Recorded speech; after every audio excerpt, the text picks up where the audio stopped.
Je voudrais vous rappeler, M. Gagné, que si on a lancé des pierres à Marguerite Douville, si on l'a insultée, c'est à cause du passé de son mari.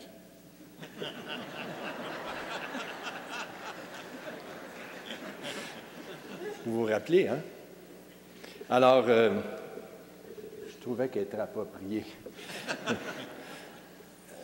Sœur Jacqueline Saint-Yves, d'entrée de jeu, nous a remerciés d'être présente et présent ici en aussi grand nombre. Je voudrais vous exprimer, comme supérieur de la congrégation des Sœurs de la Charité, aux Sœurs Grises, vous exprimer à vous ainsi qu'à toutes vos consoeurs la profonde reconnaissance des Montréalaises et des Montréalais pour ce que vous avez fait et pour ce que vous continuez à faire à tous les jours. Alors, je pense qu'on doit applaudir nos sœurs grises. Je suis très heureux que notre cardinal Jean-Claude Turcotte est présent ici aujourd'hui avec les curés des paroisses avoisinantes, Monseigneur Robert Sanssouci, Monseigneur Francis Coyle et évidemment Robert Gagné, et le Conseil des communautés sœurs et vous tous, mes chers amis. Je voudrais vous dire que je connais Marguerite Douville parce que je vous connais.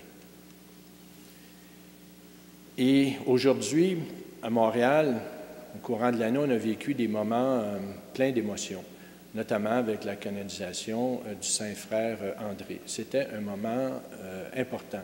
Et je dis toujours, et je le répète encore aujourd'hui, qu'à côté d'une personne importante, il y a toujours une autre personne importante.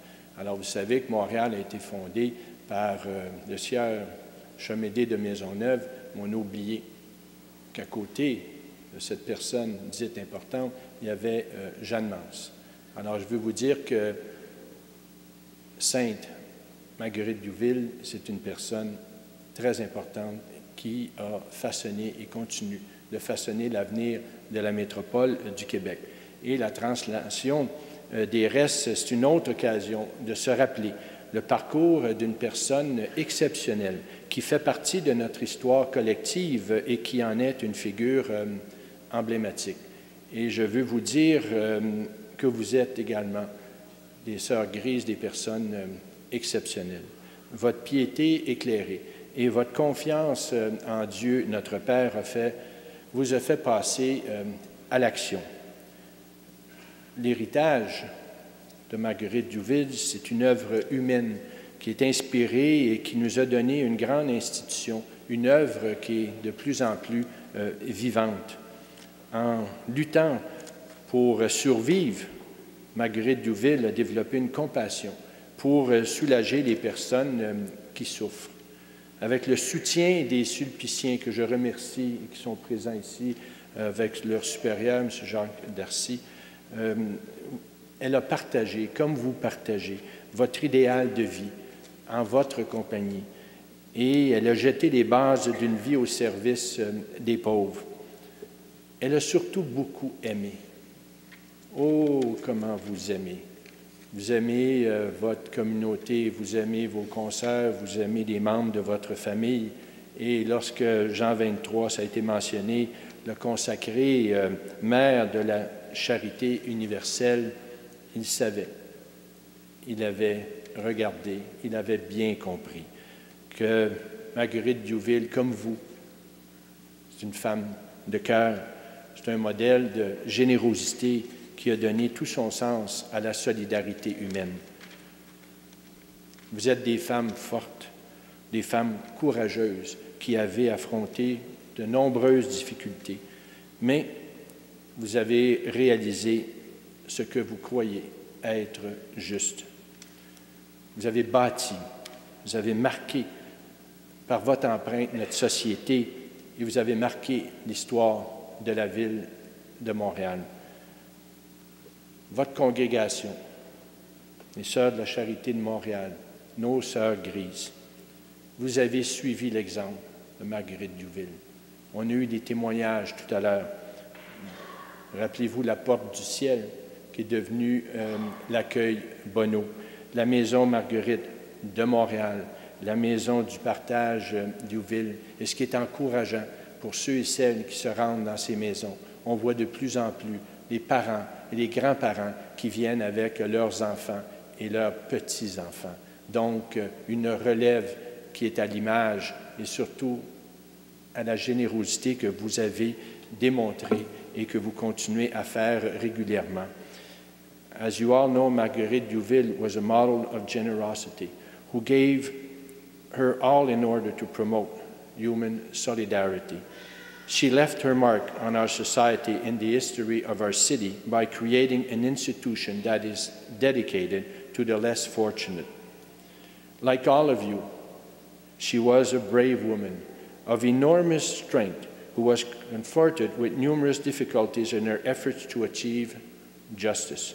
This occasion provides us with a unique opportunity to highlight and remember this exceptional woman who is part of our collective history and remains an inspiration, and most of all, an inspirational figure. We must continue to be reminded of the values of compassion towards the less fortunate, and sharing these values were close to her heart and continue to be relevant and important today. Mes chers amis, aujourd'hui, nous avons l'occasion de réfléchir sur les valeurs que nous a transmises Sainte Marguerite Youville. Des valeurs d'entraide, des valeurs de solidarité, des valeurs de compassion, des valeurs de respect de la dignité humaine et des valeurs de justice sociale. Tout à l'heure, on a parlé de dynamiser notre engagement. Je me mets souvent à votre place et j'écoute vos prières et vous devez vous poser certaines questions. Après tous les efforts que vous avez faits, toutes ces valeurs que vous nous avez transmises.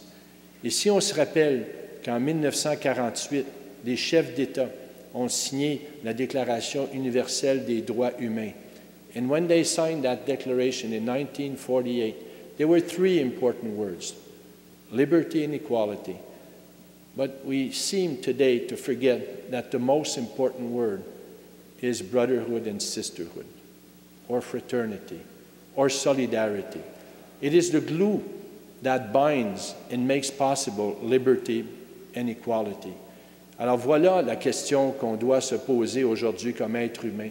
C'est de vous imaginer, depuis le début du 18e siècle, on s'aperçoit qu'il y a des personnes comme vous et d'autres personnes qui continuent à transmettre ces valeurs.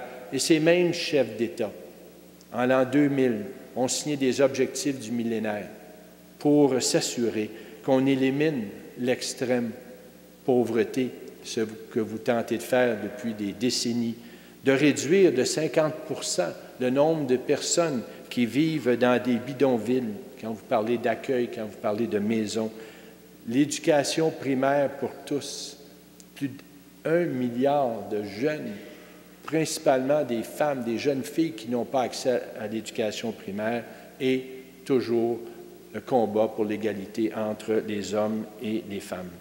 Alors, je veux vous dire que sans votre contribution, sans la transmission de ces valeurs que vous nous avez inculquées, nous ne pourrions pas aujourd'hui demeurer optimistes face aux défis auxquels nous faisons face et surtout au travail qu'il nous reste à faire. J'entendais tout à l'heure, on va dire bonjour à Sainte Marguerite Youville, mais elle ne peut pas nous quitter, c'est impossible. Son esprit va toujours être présent. Pourquoi?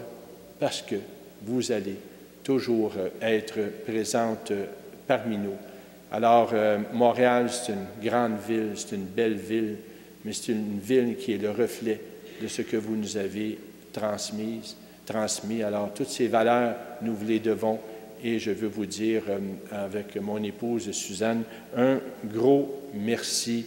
Et on garde beaucoup d'institutions qui sont le reflet de ce que Sainte Marguerite Youville nous a laissé. Et j'irai une fois de temps en temps faire un petit tour à l'extérieur de Montréal, à Varennes, pour la saluer, mais je sais qu'elle est toujours parmi nous Et encore une fois, Sœur Sainté, je veux vous dire un gros merci du fond du cœur pour toutes celles et ceux qui ont apprécié le travail que vous faites et surtout ce que vous allez continuer à faire au cours des prochaines années.